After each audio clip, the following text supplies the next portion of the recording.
कहानी की शुरुआत में हम कुछ कुंफू योद्धाओं को पक्षियों की तरह उड़ते हुए देखते हैं। इस लड़के का नाम ली है जो अपनी प्रेमिका लीसा के करीब आते हुए मजे में उड़ रहा था, लेकिन ये सब तो वो सिर्फ सपने में देख रहा था। लेकिन जल्द ही ली का ये सपना टूट गया। दरअसल वो खुद को एक महान कुंफू मास्टर के रूप में सिर्फ इमेजिन ही कर सकता था, क्योंकि असलियत में तो उनके पूरे क्लैन में वो सबसे कमजोर था। अचानक उसे ख्याल आया कि पूरे क्लैन के दोपहर के खाने का समय हो गया है और उसे ही पूरी तैयारी करनी है। 10 साल पहले किंग यांग स्कूल, जो कि एक बहुत महान कुंफू का स्कूल है, उन्होंने उसे एडमिशन दिया था। जाओ ने कोशिश की कि वो मार्शल आर्ट सीख कर दूसरों से बेहतर बन जाए, लेकिन वो बाकी स्टूडेंट्स के मुकाबले में बहुत कमजोर रह गया। कुंफू से बेहतर उसके हाथ खाना बनाने में चलते थे। इसके बाद वो जल्दी जल्दी अपने मास्टर और साथी स्टूडेंट्स के लिए खाना पकाने लगा, और जैसे ही खाना तैयार हुआ तो उसने सबको आवाज दी। खाना मेज पर पहुंचते ही उसके साथियों ने मस्ती करते हुए उस पर झपट्टा मारा और आपस में लड़ने लगे। इन स्टूडेंट्स की पावर का हिसाब लगाने के लिए इतना ही काफी था कि उनमें से एक ने खाने को हवा में ही रोक दिया।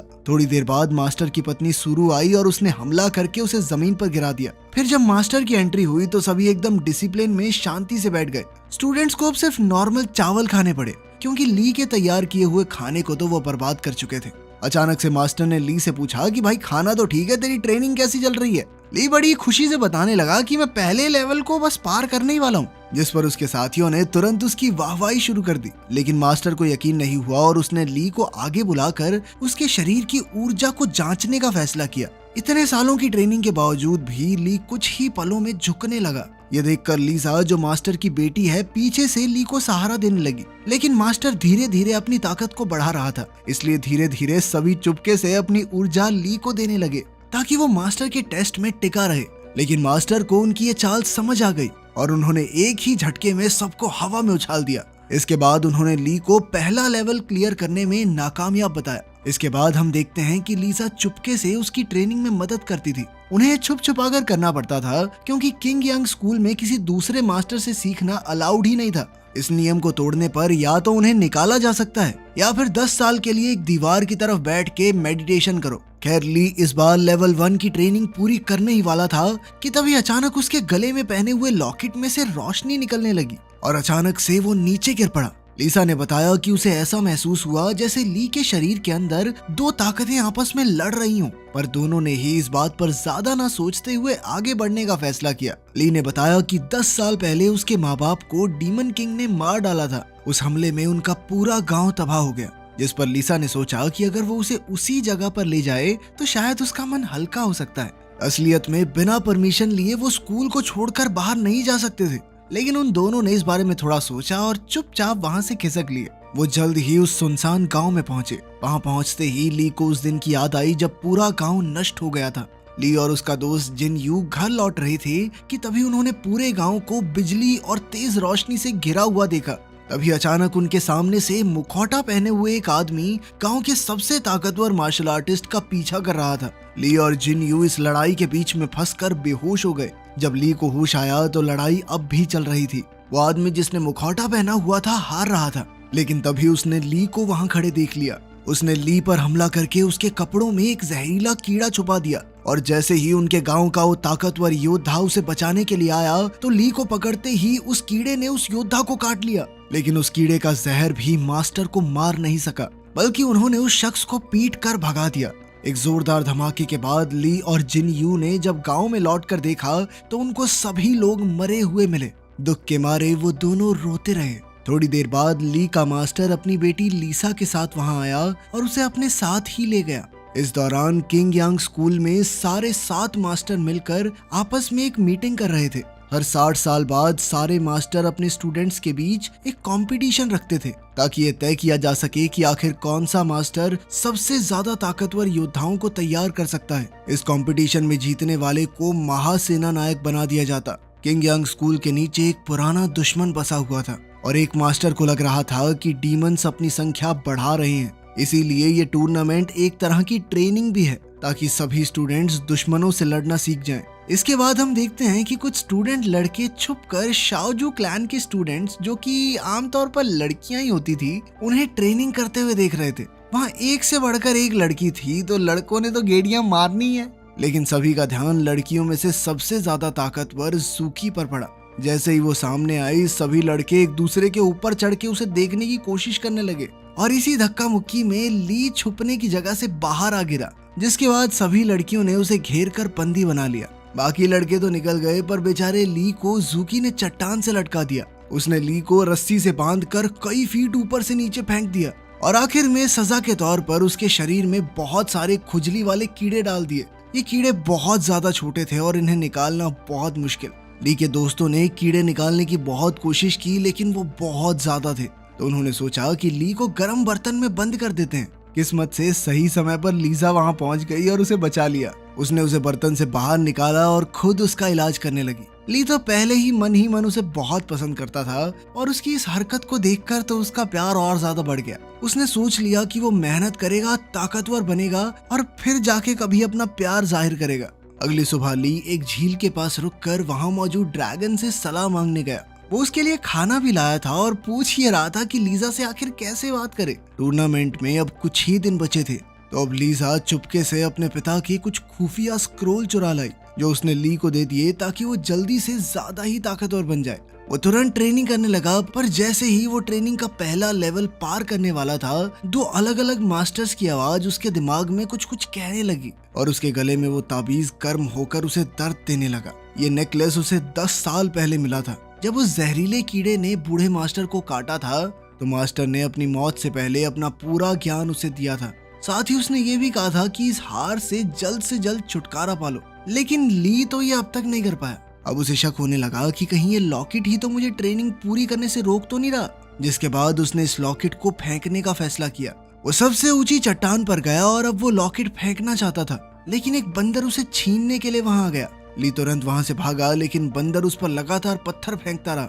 अंत में ली नदी में गिर गया। वो ऊपर तैरने लगा, पर पत्थर उसे और गहरा खींच रहा था। नीचे कुछ रहस्यमयी सी चमकती हुई रोशनी दिख रही थी, लेकिन जाने से पहले पत्थर ने अपनी दिशा बदल दी और उसे वापस ऊपर ले आया। बंदर ने वो लॉकेट चुराने के लिए उसके हाथ पर काट लिया, जिसके बाद ली ने उसे दूर धकेल दिया। जैसे ही ली का खून उस लॉकेट पर लगा, तो झील के नीचे से एक छड़ी बाहर आई। आसमान में अंधेरा छा गया और अब वो छड़ी हवा में तैर रही थी। ली के गले का वो लॉकेट अब अचानक से दोबारा बहुत ज्यादा गर्म होने लगा, जिसके बाद जल्द ही वो जाकर छड़ी के साथ पूरी तरह फ्यूज हो गया, मानो ये हमेशा से एक ही चीज हो। सभी सातों मास्टर आसमान को इस तरह देखकर हैरान रह गए। वो समझ गए थे कि ब्लड सकिंग पर्ल नाम का एक खतरनाक हथियार फिर से जाग उठा है। ये ब्लड सकिंग पर्ल असल में डीमन किंग का हथियार था, जो उससे छीन कर कहीं कैद कर दिया गया और तभी से डीमन किंग उसे ढूंढ रहा है। अब जब ये छड़ी फिर से प्रकट हुई है, तो हो सकता है कि वो धरती से बाहर आकर इसे हासिल करने की कोशिश करे। इसके बाद छड़ी अचानक से ली के पास चली गई। उसने बंदर को बचाया और वहां से जाने ही वाला था कि तभी मुखौटा पहने हुए एक औरत आई और छड़ी छीनने की कोशिश करने लगी। ली को ज्यादा लड़ना तो नहीं आता था, लेकिन वो उस लड़की को जैसे तैसे संभालता रहा, जब तक जूकी और लीसा ने वहां पहुंचकर उस अजनबी को भगा नहीं दिया। थोड़ी देर बाद जब ली लीसा को सब कुछ समझा रहा था, तो उसने देखा कि काटने का निशान उसके हाथ से गायब हो गया। उस रात वो अजनबी औरत एक बार फिर से ली के कमरे में वो छड़ी चुराने आई, लेकिन मुसीबत तो तब शुरू हुई जब वो छड़ी लेकर जाने लगी। छड़ी अब न जाने कैसे अपने नए मालिक से चिपक चुकी थी, जिसके बाद लड़की ने सोचा कि इसको मार के छड़ी हासिल कर लेती हूँ, लेकिन छड़ी ने ली की रक्षा करते हुए उस लड़की को बेहोश कर दिया। अगली सुबह ली उसे अपने बिस्तर पर देखकर घबरा गया। वो उलझन में था, लेकिन उस औरत ने कहा कि तुमने मेरे साथ कल रात को सब कुछ कर लिया, अब मुझे कम से कम ये छड़ी तो दे दो। ली उसकी बातों में आकर वो छड़ी देना चाहता था, पर छड़ी हर बार उसके पास वापस आ जाती। परेशान होकर वो लड़की बिना कुछ बोले वहां से निकल गई। जल्द ही हमें पता चला कि वो छड़ी तो ली से बात भी कर सकती थी। अगले दिन दूसरे मास्टर्स के स्टूडेंट्स भी स्कूल में पहुंच गए और अब टूर्नामेंट जल्द ही शुरू होगा। उनमें से एक ली का पुराना दोस्त था, जो एक दूसरे मास्टर के पास ट्रेनिंग करके एक बहुत ताकतवर योद्धा बन चुका था। जब उसे पता चला कि 10 साल बाद भी ली ट्रेनिंग का पहला पड़ाव पार नहीं कर पाया, तो वो कहने लगा कि भाई तेरा मास्टर ही बेकार है, उसने तुझे ठीक से सिखाया ही नहीं होगा। एक दिन ली अपना कुछ काम कर रहा था, जब उसने याओ को फूलों के खेत में देखा। वो चिल्लाकर उससे बोला कि फूल मत तोड़ना, उनको दर्द होगा, ठीक है। तभी अचानक बहुत से घुड़सवार योद्धा वहां पहुंच गए। लड़की ने ली को गिराकर उसे चुप रहने को कहा, और जब वो नहीं रुका तो उसे चूम लिया। उनके जाने के बाद याओ उसके आसपास छड़ी ढूंढने लगी, पर ली ने कहा कि मैं तो उसे घर छोड़ के आया हूँ। जिसके बाद उसने ली को चांटा दिया और वहां से चली गई। लेकिन छड़ी अपने आप ही ली को बचाने के लिए उसके पास आकर खड़ी हो गई थी। बाद में जब ली अपना काम करके स्कूल में वापस पहुंचा तो उसने लीसा को एक दूसरे स्टूडेंट के साथ चिपका चिपकी करते हुए देखा। लीसा ये भी नहीं जानती थी कि ली उससे प्यार करता है, तो वो अनजाने में उसके सामने ही अपने प्रेमी की बातें करती रहती। मेरा बॉयफ्रेंड तो ऐसा है, वो ऐसा है, वो ऐसा करता है, ऐसा करता है। ली चुपचाप उसकी बातें सुनकर मुस्कुरा तो रहा था, लेकिन अंदर ही अंदर बेचारा टूट रहा था। अपना गुस्सा निकालने के लिए वो पास की एक चट्टान पर जाकर जोर जोर से चिल्लाने लगा, लेकिन उसके दोस्तों ने उसे सुन लिया, जिसके बाद वो शर्म के कारण वहाँ से भाग गया। भागते हुए उसे कुछ लोग उसका पीछा करते दिखे। तभी याओ उससे मिली। दोनों एक गुफा में छुप गए, जहाँ ली ने उस लड़की से सवाल किए। वो अपने मास्टर से छुप रही थी क्योंकि उसने एक नियम तोड़ा था। बातें करते वक्त वो कई बार छड़ी को छीनना चाहती थी, लेकिन उसका बस नहीं चला। गुस्से में आकर उसने अपना हथियार निकाला, लेकिन इससे पहले कि वो हमला करती, छड़ी ने खतरा महसूस करके उसे बेहोश कर दिया। ली को कुछ समझ नहीं आ रहा था, लेकिन वो तो उससे अच्छे से पेश आया। फिर कुछ देर बाद वो खाना लेने बाहर गया। वापस आया तो उसने देखा कि लड़की कुछ पका रही थी। पहले पहले उसे लगा कि कहीं उसने उसका बंदर तो नहीं पका दिया, लेकिन वो तो जला हुआ खरगोश था। जिसके बाद ली ने एक और खरगोश को छड़ी पर पकाया। लड़की ने उसे चख कर कहा कि उसे अपनी माँ के पकाए हुए गोश्त की याद आ गई।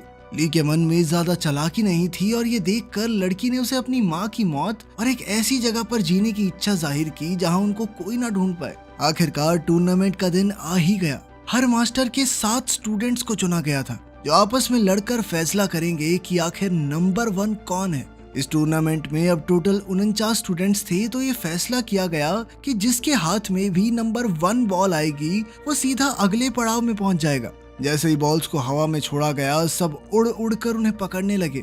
एक मास्टर ने देखा कि ली अकेला ऐसा स्टूडेंट था जो उड़ा नहीं। सब उस पर हंसने लगे, क्योंकि वो तो कुंफू में इतनी आगे तक पहुंचा ही नहीं था। इससे पहले कि ली जमीन पर पड़ी हुई बॉल उठाता, जूकी ने चुपके से बॉल बदल दी।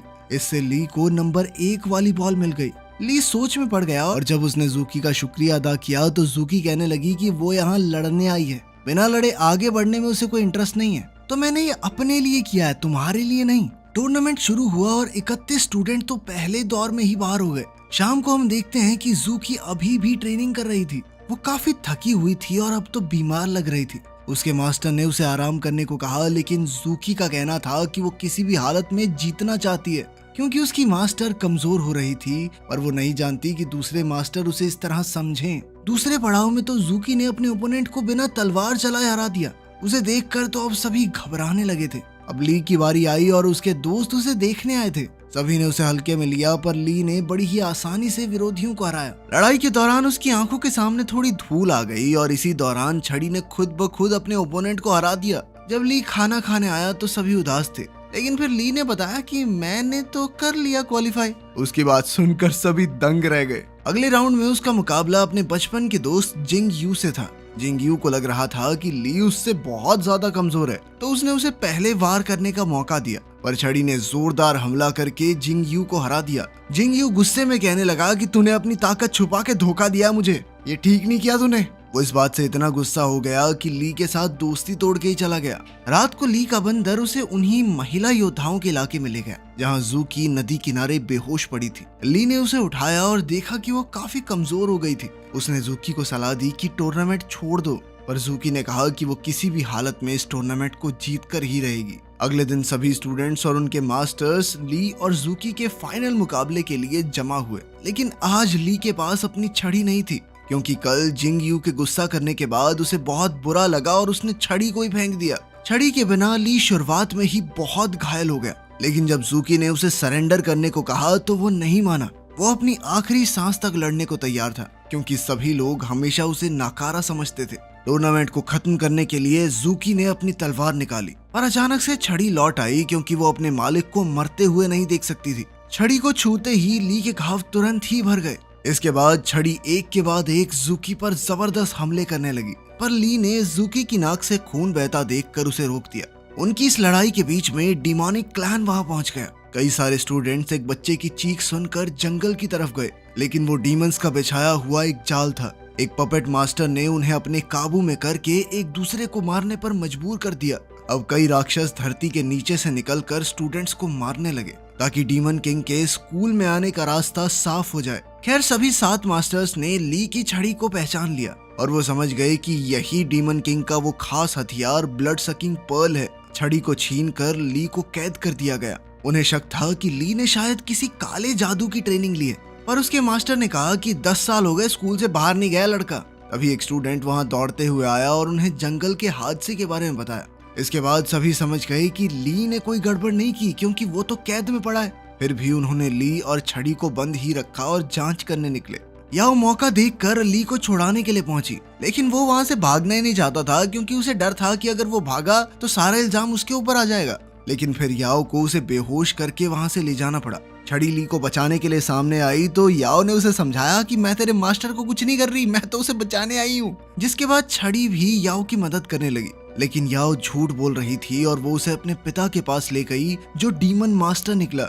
डीमन मास्टर ने ली को देखते ही हमला किया, लेकिन याओ ने बीच में आकर अपने पिता का मुकाबला किया। वो चाहती थी कि उसके पिता ली को सिखाएं, ना कि मार डालें। उसने ली को बचाने की कोशिश तो की, लेकिन वो अपने पिता की शक्ति के सामने ज्यादा देर टिक नहीं पाई। ली अकेला था तो उसने अपनी छड़ी पर ही भरोसा रखा। वो सभी 7 मास्टर्स के वहां पहुंचने तक डीमन मास्टर का मुकाबला करता रहा। डीमन मास्टर बहुत ज्यादा ताकतवर था और उसका मुकाबला करने के लिए 7 मास्टर्स ने अपनी शक्तियों को जोड़कर हमला किया। ली अपने मास्टर्स की शक्ति को देखकर हैरान रह गया, क्योंकि उन्होंने वही बिजली वाला हमला किया था जिसने कभी उसके गांव को तबाह कर दिया था। उसे समझ आया कि इन मास्टर्स में से ही एक ने उसके गांव को तबाह किया है, लेकिन यह अभी पार्टी बदलने का टाइम नहीं था। अपने मास्टर्स को मुसीबत में देखकर उसने उनकी मदद की। इस दौरान उसका शरीर दोनों तरफ की ऊर्जा को खींचने लगा, अच्छी भी और बुरी भी। इससे वो कब नौसिखिए से एक अलग ही लेवल पर पहुंच गया, पता ही नहीं चला। डीमन मास्टर तुरंत ही समझ गया कि ली कोई आम इंसान नहीं है। उसके शरीर में 3 अलग अलग तरह के कुंफू थे। उसने चेतावनी दी कि ली की ताकत इस स्कूल की बर्बादी का कारण बनेगी, और अचानक वहां से गायब हो गया। मास्टर्स घबरा गए और सोचा कि ली को मारना होगा। उसने अपने मास्टर्स को अपने ऊपर हमला करते हुए देखकर धोखा महसूस किया।